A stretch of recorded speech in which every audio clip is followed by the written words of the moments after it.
Hello friends, welcome back to my channel focus study में आपका स्वागत है। फ्रेंड्स, आज का जो टॉपिक है वो यूपी टेट से रिलेटिव है। फ्रेंड्स, यदि आप मेरे चैनल पर न्यू है तो प्लीज़ चैनल को सब्सक्राइब करें, इससे आपके पास सभी वीडियो की नोटिफिकेशन पहुंच सकेगी। तो फ्रेंड्स, इसमें स्टार्ट करेंगे पैडागोजी से। कुछ पैडागोजी के इम्पोर्टेंट क्वेश्चन है जिन्हें देखेंगे। स्क्रीन पे है, पहला क्वेश्चन देखेंगे। विकास शुरू होता है, तो फ्रेंड्स इसका जो फर्स्ट ऑप्शन है उत्तर बाल्यावस्था से, नेक्स्ट है प्रसव पूर्व अवस्था से, नेक्स्ट है शैशवावस्था से और नेक्स्ट ऑप्शन है पूर्व बाल्यावस्था से। फ्रेंड्स, इसका जो राइट करेक्ट आंसर होगा वो होगा ऑप्शन बी, इसका करेक्ट आंसर होगा। नेक्स्ट देखेंगे मानव विकास है, तो इसका जो राइट आंसर होगा वो होगा ऑप्शन डी, इसका करेक्ट आंसर होगा, क्योंकि मानव विकास है वो मात्रात्मक और गुणात्मक दोनों से होता है। तो ऑप्शन डी इसका करेक्ट आंसर होगा। नेक्स्ट देखेंगे हम मानव विकास की वह अवस्था जिसे सुनहरी अवस्था कहा जाता है। तो फ्रेंड्स, इसका जो ऑप्शन ए है वो शैशवावस्था है, बी है बाल्यावस्था, सी है किशोरावस्था और डी है प्रौढ़ावस्था। तो इसका जो राइट जो इसका आंसर होगा वो होगा ऑप्शन बी, बाल्यावस्था इसका करेक्ट आंसर होगा, जिसे सुनहरी अवस्था कहा गया है। नेक्स्ट देखेंगे ऑफ निम्न में से कौन विकास की विशेषता नहीं है। तो इसका जो फ्रेंड्स ऑप्शन ए है संचारीय होना, नेक्स्ट है दिशात्मक होना और ऑप्शन सी है विशिष्ट होना एंड डी है अनियंत्रित एवं स्वतंत्र होना। तो इसमें पूछा गया विकास की विशेषता नहीं है, तो ऑप्शन जो डी होगा वो इसका करेक्ट आंसर होगा, क्योंकि ये तीनों ऑप्शन विशेषताएं में है। नेक्स्ट देखेंगे निम्न में से कौन सा शारीरिक विकास का एक प्रमुख नियम है।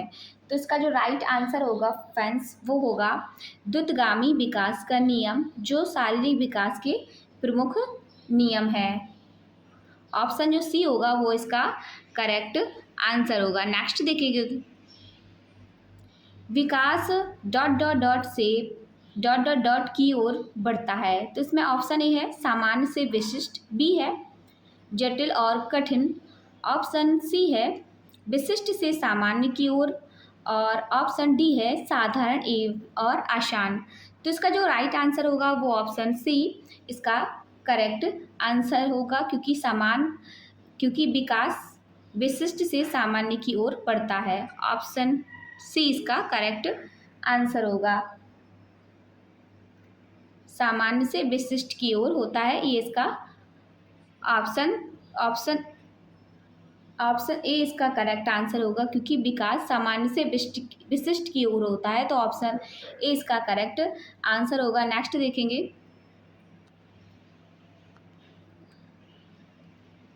शुरू में एक बच्चा अपनी पूरी हथेली का उपयोग करके वस्तु को पकड़ता है और धीरे धीरे बुद्धि और विकास के रूप में बच्चा उंगलियों और अंगूठे का उपयोग वस्तु को उठाने के लिए करता है। किस प्रकार की प्रगति है। तो ऑप्शन है इसका शीशा विमुख, नेक्स्ट ऑप्शन है समीपस्थ और ऑप्शन सी है व्यापक से विशिष्ट कार्यवाही प्रगति एंड ऑप्शन डी है अनियमित प्रगति। तो इसका जो फ्रेंड्स जो राइट आंसर होगा वो ऑप्शन सी इसका करेक्ट आंसर होगा। नेक्स्ट देखेंगे नेक्स्ट क्वेश्चन है निम्नलिखित में से कौन सा विकास का सिद्धांत नहीं है। इसमें से कौन सा है जो विकास का सिद्धांत नहीं है। देखेंगे विकास जीवन पर्यंत होता है, नेक्स्ट ऑप्शन इसका है विकास परिवर्ती होता है, ऑप्शन सी है विकास आनुवांशिकता एवं पर्यावरण दोनों के द्वारा प्रभावित होता है, ऑप्शन डी है विकास सार्वभौमिक है तथा संस्कृति संदर्भ इसे प्रभावित नहीं करते हैं। तो ऑप्शन जो डी होगा वो इसका करेक्ट आंसर होगा। नेक्स्ट देखेंगे बच्चे की बुद्धि मुख्यतः संबंधित है। तो ऑप्शन ए इसका है सामाजिक विकास से, ऑप्शन सी है क्रियात्मक विकास से, ऑप्शन बी है शारीरिक विकास से और ऑप्शन डी है भावनात्मक विकास से। तो इसका जो राइट आंसर होगा वो होगा सामाजिक विकास से। बच्चे की बुद्धि मुख्यतः सामाजिक विकास से संबंधित है। नेक्स्ट देखेंगे शारीरिक विकास का क्षेत्र है? तो ऑप्शन ए है अभिप्रेरणा, ऑप्शन बी है समायोजन, ऑप्शन सी है स्नायुमंडल, ऑप्शन डी है स्मृति। तो फ्रेंड्स इसका जो राइट आंसर होगा वो होगा ऑप्शन सी, इसका करेक्ट आंसर होगा। नेक्स्ट देखेंगे, एक बच्चे की बुद्धि और विकास की अध्ययन की सर्वाधिक अच्छी विधि कौन सी है? तो फर्स्ट जो इसका ऑप्शन है वो है मनोविश्लेषणात्मक विधि, नेक्स्ट है तुलनात्मक विधि, और ऑप्शन सी है विकासात्मक विधि, और ऑप्शन डी है सांख्यिकी विधि। तो इसका जो राइट आंसर होगा वो होगा ऑप्शन सी, इसका करेक्ट आंसर होगा। नेक्स्ट क्वेश्चन देखेंगे, विकास में बुद्धि से तात्पर्य है? तो ऑप्शन है, ऑप्शन ए है ज्ञान में वृद्धि, ऑप्शन बी है संवेग में वृद्धि, ऑप्शन सी है वजन में वृद्धि, और डी है आकार, सोच और समझ में वृद्धि। तो इसका जो फ्रेंड्स राइट आंसर होगा वो होगा ऑप्शन सी, इसका करेक्ट आंसर होगा। नेक्स्ट देखेंगे,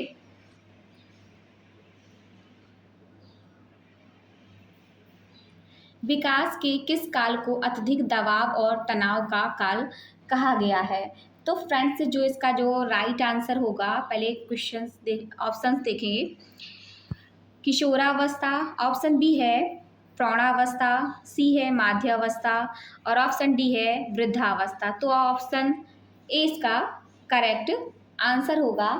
नेक्स्ट देखेंगे, बच्चे के सामाजिक विकास को प्रभावित करने वाले कारक हैं? तो इसका ऑप्शन ए है आर्थिक तत्व, ऑप्शन बी है सामाजिक परिवेजन तत्व, ऑप्शन सी है शारीरिक तत्व, ऑप्शन डी है वंशानुगत तत्व। तो ऑप्शन बी होगा वो इसका करेक्ट आंसर होगा।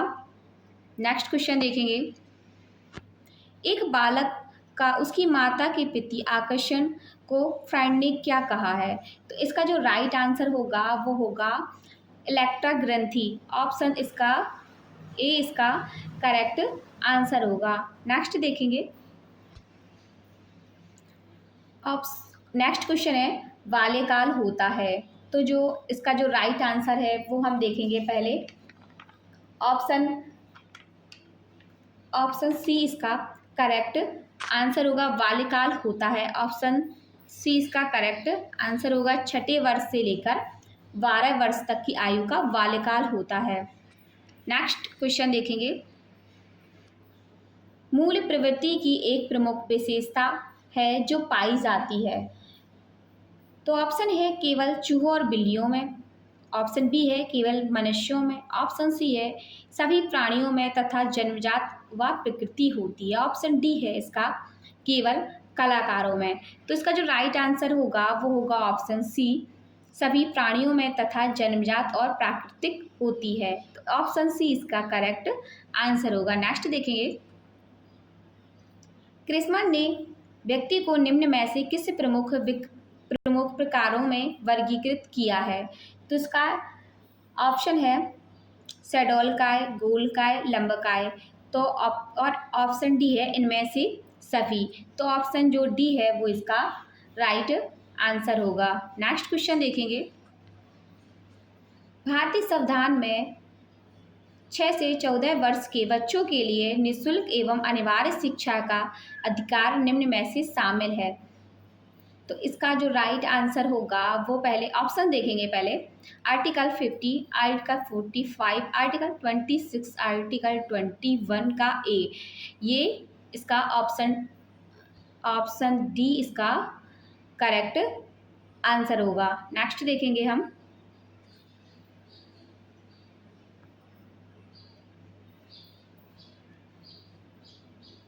नेक्स्ट क्वेश्चन है, टीईटी का उद्देश्य निम्न में से किसका मापन है? तो इसका जो पहले ऑप्शन देखेंगे, इसका जो ऑप्शन है अधि क्षमता, नेक्स्ट है बौद्धिक क्षमता, और ऑप्शन सी है अभिवृत्ति, और ऑप्शन डी है मूल्य। तो इसका जो अधि क्षमता होगा वो टीईटी का उद्देश्य है। नेक्स्ट देखिए, संग्रहण का सिद्धांत निम्न में से किसकी व्याख्या करता है? तो ऑप्शन ए है स्मृति, नेक्स्ट ऑप्शन है बी अधिगम, सी है अभिप्रेरणा, ऑप्शन डी है सृजनात्मक। तो इसका जो करेक्ट आंसर होगा वो होगा ऑप्शन ए, इसका करेक्ट आंसर होगा। नेक्स्ट देखेंगे, पिछड़े बालकों के लिए शैक्षिक लब्धि की अवधारणा किसने दी है? तो इसका जो फर्स्ट ऑप्शन है वो देखेंगे सोनेल, नेक्स्ट है गार्नर, ऑप्शन सी है बर्टन हॉल और ऑप्शन डी है सिरिल वर्क। तो इसका जो ऑप्शन डी होगा वो इसका करेक्ट आंसर होगा।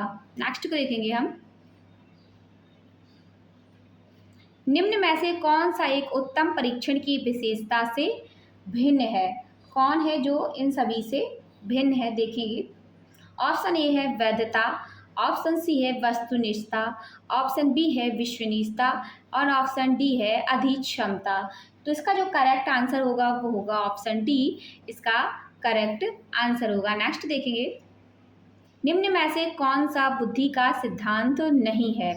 तो ऑप्शन है द्वितत्व का सिद्धांत, ऑप्शन बी है एक तत्व का सिद्धांत है, सी है ऑप्शन प्रत्यागमन का सिद्धांत, ऑप्शन डी है बहुतत्व का सिद्धांत।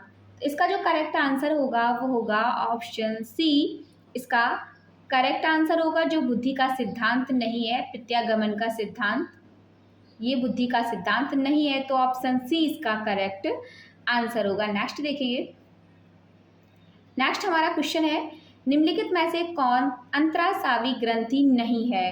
तो इसका जो ऑप्शन दिए गए हैं वो देखेंगे पीयूष ग्रंथि, लाल ग्रंथि और एड्रिनल ग्रंथि एंड ऑप्शन डी है हमारा लास्ट थायराइड ग्रंथि। तो इसका जो करेक्ट आंसर होगा वो होगा ऑप्शन सी, इसका करेक्ट आंसर होगा। नेक्स्ट क्वेश्चन देखेंगे, संज्ञानात्मक विकास की द्वितीय अवस्था है। तो फर्स्ट ऑप्शन इसका है औपचारिक संक्रिय अवस्था, ऑप्शन बी है संवेदनात्मक गामक अवस्था, ऑप्शन सी है पूर्व संक्रियात्मक अवस्था, ऑप्शन डी है मूर्त संक्रिय अवस्था। तो इसका जो राइट आंसर होगा वो होगा ऑप्शन सी, इसका करेक्ट आंसर होगा। नेक्स्ट क्वेश्चन देखेंगे हम, निम्न में से कौन सा शिक्षा मनोविज्ञान की सर्वाधिक वस्तुनिष्ठ विधि है? तो इसका जो राइट आंसर होगा वो होगा अंतर्दर्शन। अंतर्दर्श मनोविज्ञान की सर्वाधिक व्यक्तिनिष्ठ विधि है, तो ऑप्शन बी इसका करेक्ट आंसर होगा। नेक्स्ट देखेंगे, अल्बर्ट बंडूरा निम्न में से किससे संबंधित हैं? तो इसका जो राइट आंसर होगा वो होगा ऑप्शन बी, सामाजिक अधिगम सिद्धांत से अल्बर्ट बंडूरा संबंधित है। तो ऑप्शन जो इसका डी होगा, ऑप्शन बी होगा वो इसका करेक्ट आंसर होगा, सामाजिक अधिगम सिद्धांत से संबंधित है। नेक्स्ट देखेंगे,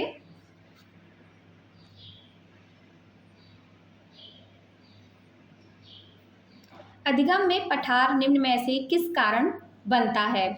तो ऑप्शन है अभिप्रेरणा द्वारा, परिपक्वता द्वारा, थकान द्वारा एंड रुचि द्वारा।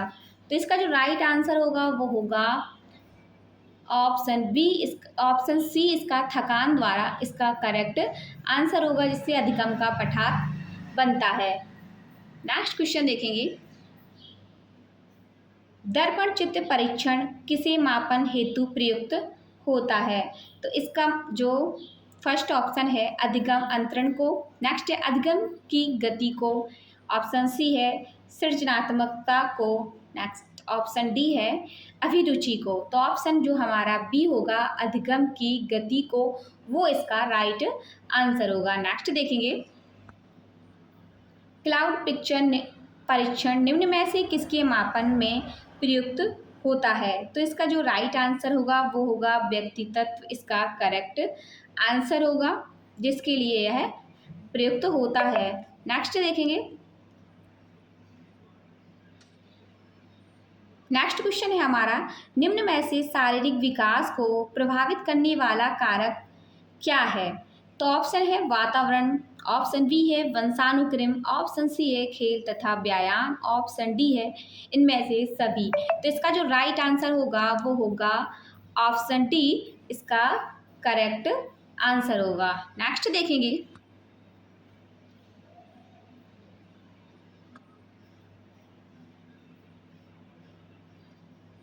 बुद्धि लब्धि की गणना का सही सूत्र निम्नलिखित में से कौन सा है?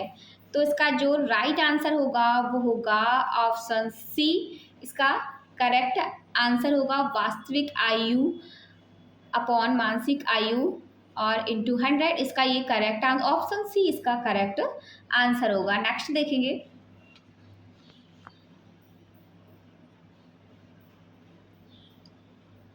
विचारात्मक चिंतन की चर्चा निम्न में से किसने की है? तो ऑप्शन इसका फर्स्ट ऑप्शन है इसका रॉस, नेक्स्ट है डीवी, ऑप्शन सी है वुडवर्थ, नेक्स्ट है ऑप्शन डी है जो इसका ड्रेवर। तो ऑप्शन बी होगा इसका डीवी, इसका ऑप्शन बी होगा वो इसका करेक्ट आंसर होगा डीवी। नेक्स्ट देखेंगे, आज्ञानात्मक तर्क के स्तरों में कौन शामिल नहीं है? इसका जो ऑप्शन है प्रयोग, नेक्स्ट ऑप्शन है सामान्यीकरण और ऑप्शन बी है अवलोकन, ऑप्शन डी है इसका कल्पना। तो ऑप्शन डी होगा वो इसका करेक्ट आंसर होगा। नेक्स्ट देखिए, 36 हमारा क्वेश्चन है जिसमें देखेंगे सीखी गई बात को धारण और पुनः स्मरण करने में सफल होना। तो ऑप्शन है इसका स्मरण, ऑप्शन बी है विस्मरण, ऑप्शन सी है धारणा, ऑप्शन डी है चिंतन। तो इसका जो राइट आंसर होगा वो होगा विस्मरण, इसका करेक्ट आंसर होगा। नेक्स्ट देखेंगे हम, 5 वर्ष के मोहन की मानसिक आयु 8 वर्ष है तो उसकी बुद्धि लब्धि कितनी होगी? तो ऑप्शन है 160, ऑप्शन बी 150, ऑप्शन सी है 140, ऑप्शन डी है 135। इसका जो राइट आंसर होगा वो होगा 160, इसका करेक्ट आंसर होगा ऑप्शन ए इसका करेक्ट आंसर होगा। नेक्स्ट देखेंगे हम, निम्न में से कौन सी IQ स्तर मंद बुद्धि बालकों का परीक्षण योग IQ स्तर कहलाता है? तो फ्रेंड्स इसमें है ऑप्शन सी हमारा इसका जो है राइट आंसर है 36 से 49, इसका ऑप्शन सी इसका करेक्ट आंसर है। नेक्स्ट देखेंगे, रोसो एक ब्लॉट टेस्ट का प्रयोग निम्न में से किसके मापन हेतु किया जाता है? तो ऑप्शन जो है इसका देखेंगे, फर्स्ट ऑप्शन है बुद्धि, नेक्स्ट ऑप्शन है इसका व्यक्तित्व, ऑप्शन सी है रुचि और ऑप्शन डी है अधीश क्षमता। तो इसका जो करेक्ट आंसर होगा वो होगा व्यक्तित्व, इसका करेक्ट आंसर होगा। नेक्स्ट देखेंगे हम, वह विज्ञान जो संख्यात्मक प्रदत्त को एकत्रित करने, विभाजित करने, प्रस्तुत करने, तुलना करने तथा व्याख्या करने की विधि से संबंधित है वह कहलाता है, क्या कहलाता है? तो देखेंगे, ऑप्शन है ए गणित, ऑप्शन बी है सांख्यिकी, ऑप्शन सी है ज्यामिति, ऑप्शन डी है संभाव्यता। तो क्या कहलाएगा इसका आंसर? ऑप्शन सी होगा वो होगा सांख्यिकी, वो इसका करेक्ट आंसर होगा। नेक्स्ट देखेंगे, निम्नलिखित में से कौन सा समस्या समाधान में बाधक नहीं है? तो ऑप्शन है ए है सूझ, ऑप्शन बी है भग्नाशा, ऑप्शन सी है चिंता, ऑप्शन डी है नकारात्मक मानसिक वृत्ति। तो इसका जो राइट आंसर होगा ऑप्शन सी है, वो समस्या समाधान में बाधक नहीं है, वो है सूझ। ऑप्शन ए इसका होगा करेक्ट आंसर। नेक्स्ट देखेंगे, निम्न में से कौन सा संवेग है? तो ऑप्शन है हमारे ए उद्दीपक, बी है आमोद, ऑप्शन सी है स्मृति, ऑप्शन डी है ध्यान। तो इसका जो करेक्ट आंसर होगा वो होगा ऑप्शन बी आमोद, इसका करेक्ट आंसर होगा। नेक्स्ट देखेंगे,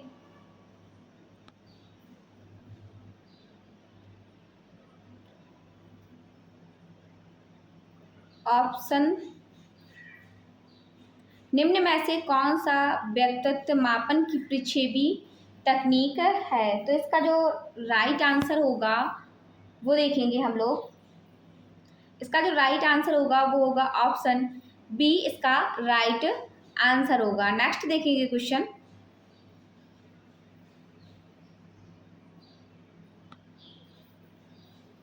निम्न में से किस प्रश्न द्वारा सृजनात्मक चिंतन को सर्वाधिक अच्छे ढंग से अनुमानित किया जा सकता है? तो ऑप्शन है इसे कौन बता सकता है। नेक्स्ट है सही उत्तर बताइए।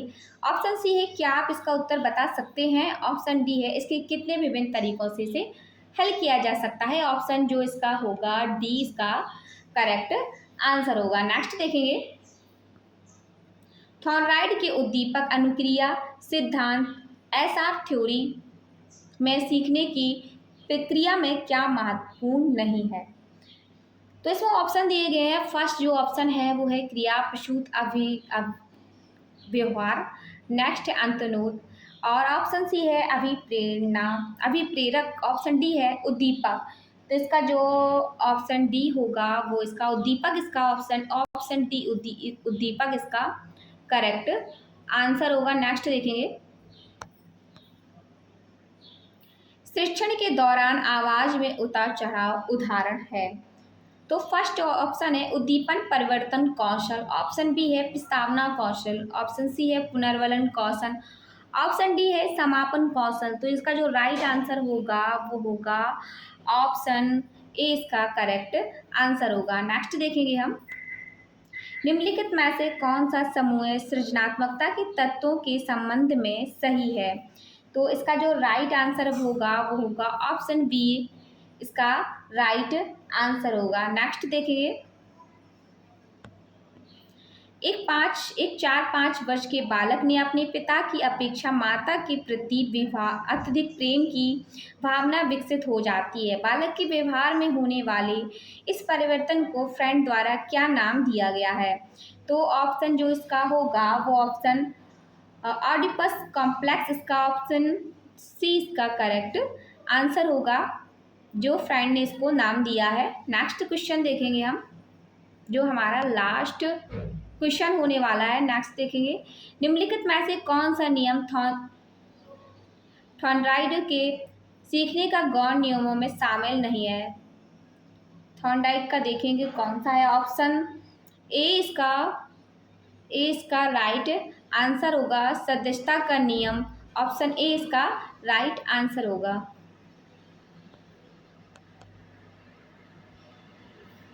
Thank you friend.